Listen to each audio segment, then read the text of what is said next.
নমস্কার বন্ধুরা, এবার আমরা ঢুকছি হলো রক গার্ডেন। এখানে এন্ট্রি ফি 20 টাকা। এটা দার্জিলিংয়ের খুবই একটা আকর্ষণীয় ভ্রমণস্থল। এখানটার মেন আকর্ষণ হলো ঝর্ণা। ঝর্ণাকে কেন্দ্র করে এই ভ্রমণস্থলটি তৈরি হয়েছে। দেখতে পাচ্ছেন এখানটায় ঝর্ণার স্রোতে খুব সুন্দর ঝর্ণার প্রবাহ, সূর্য কিরণ করছে ওপর থেকে। জায়গাটা বেশ ভালোই ছিল, খারাপ নয়, কিন্তু যেহেতু ঝর্ণাটা রয়েছে তো এত জলীয় বাষ্প, একটা ঠান্ডা হাওয়া সবসময় রয়েছে, এই জন্য একটু ঠান্ডাটা বেশি অনুভব করা হচ্ছে। আর আমরা যেই টাইমে গেছিলাম সেই টাইমে বেলা প্রায় পড়তে যায়, তো ওই জন্যই ঠান্ডাটা বেশি লাগছিল। একটু যদি সকাল সকাল যাওয়া যায়, মানে একদম ভোর ভোর, এই 10টা ফস্টা 11টা নাগাদ, তখন কিন্তু অতটাও ঠান্ডা লাগবে না।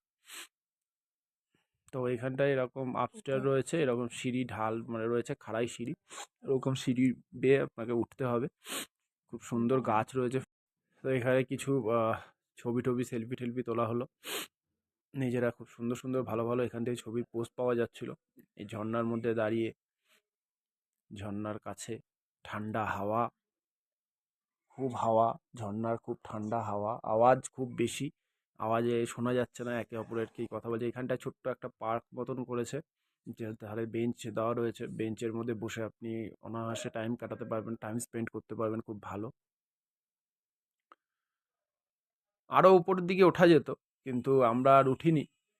মানে এটা এমনভাবেই তৈরি করেছে, খুব সুন্দর। আরও উপরে একটা ক্যাফে, তারপরে আমরা খিদে পাচ্ছিল, তো সামনেই ছিল একটা ক্যাফে ছিল। তো ক্যাফেতে যেগুলো মেনু কার্ড, মেনু চার্ট রয়েছে, সেই মেনু চার্ট ধরে আমরা একটু মোমো অর্ডার করে নিয়েছিলাম। ভিডিওটা ভালো লাগলে অবশ্যই লাইক শেয়ার কমেন্ট করো, আর আমাদের চ্যানেলটাকে সাবস্ক্রাইব করতে কিন্তু অবশ্যই ভুলবে না, একদম ভুলবে না। আর এরপরে ওয়েট করো, আমাদের কিন্তু নেক্সট একটা দার্জিলিং মেলার ভিডিওটা আসছে, ওটা খুবই আকর্ষণীয় হবে, তো দেখতে থাকো বন্ধুরা।